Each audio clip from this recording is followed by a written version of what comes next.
Sim, minha amiga, Andréia? Tem muitas pessoas que acreditam que na volta de Jesus, ela pode cometer pecados, e quando Jesus voltar, ela vai se arrepender e ele vai resgatar ela, vai salvar. E a gente está, além dos dias aqui, aprendendo que isso não é verdade. Então as igrejas ensinam isso também. Esses dias mesmo uma amiga minha falou isso, que ela está esperando Jesus voltar para ela se arrepender de tudo. E como que fica essas pessoas? Se alguém esperar que Jesus volte para então se arrepender, ela estará eternamente perdida. Porque antes que Jesus volte, existe um evento que nós chamamos fechamento da porta da graça. Essa expressão não é bíblica, mas o conceito é. E esse conceito se baseia em alguns textos da própria Bíblia. Como, por exemplo, lembra da parábola que Jesus contou sobre as 10 virgens? 5 estavam preparadas e 5 não, as prudentes e as nécias. A parábola diz claramente que quando o noivo chegou, eles gritaram, eis aí vem o noivo. As 5 que tinham azeite, elas entraram para a festa, as que não tinham, não puderam entrar.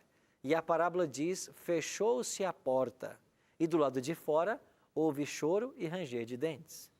Essa expressão fechou-se a porta é a ideia de que antes do casamento, antes que Jesus venha buscar a noiva, que é a igreja, a porta vai se fechar. Que porta é essa? A porta da oportunidade. Tem um outro texto em Apocalipse 22, verso 11, que diz assim, continue o justo ainda na prática da justiça e o imundo continue na prática da imundície.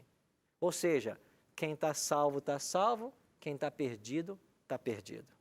Então a palavra de Deus nos diz que antes que Jesus volte, ele vai deixar o santuário no céu. Lembra que eu já disse para vocês que Jesus está no santuário? É onde Jesus está nesse exato momento, num santuário no céu. Fazendo o quê? Intercedendo por todos nós. Quando Jesus deixar o santuário, não há mais intercessão.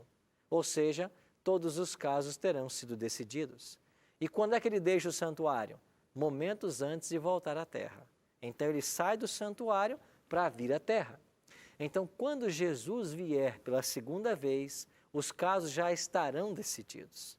Se alguém está esperando para se arrepender, quando ele voltar, se perderá. O arrependimento tem que ser enquanto ele está no santuário. É por isso que a palavra de Deus sempre diz, hoje, se ouvirdes a sua voz, não endureçais o vosso coração. É hoje. Nós temos que nos preparar, é hoje. O arrependimento tem que ser hoje, a decisão tem que ser hoje. Agora, a ênfase aqui nesses versos é o seguinte, ninguém ainda recebeu a recompensa. Então, quando ensinam por aí de que alguém já foi para o céu, a não ser, é claro, as exceções que a Bíblia coloca, que nós já mencionamos aqui algumas vezes, né?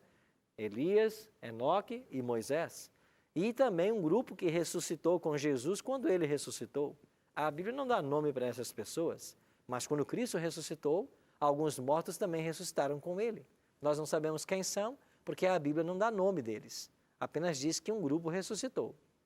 Com exceção destes que a Bíblia diz, todos os outros seres humanos estão aguardando a volta dele. Então não existe essa história de quando você morre, você já vai para o céu, já vai para a glória. Não existe isso na Bíblia. Quando você morre, você vai para a sepultura. E lá você vai ficar até que Jesus volte. A palavra de Deus é muito clara, que a morte é um sono. E quando você morre, você dorme. E só vai acordar quando Jesus voltar, como nós veremos em vários textos. Mas a ênfase desses dois textos é a recompensa que Jesus está trazendo. Ela só será dada na volta dele. Ninguém recebe a recompensa antes disso. Os mortos estão mortos, estão no pó da terra, esperando Jesus voltar. E os que tiverem salvos receberão a recompensa, como nós veremos ainda hoje. Então isso tem que ficar claro para nós, sabe por quê? Porque se você sabe a verdade, você não é enganado pelo erro. Você só tem uma proteção contra a mentira, contra o erro, conhecer a verdade. Então quem conhece a verdade não vai cair no erro e na mentira.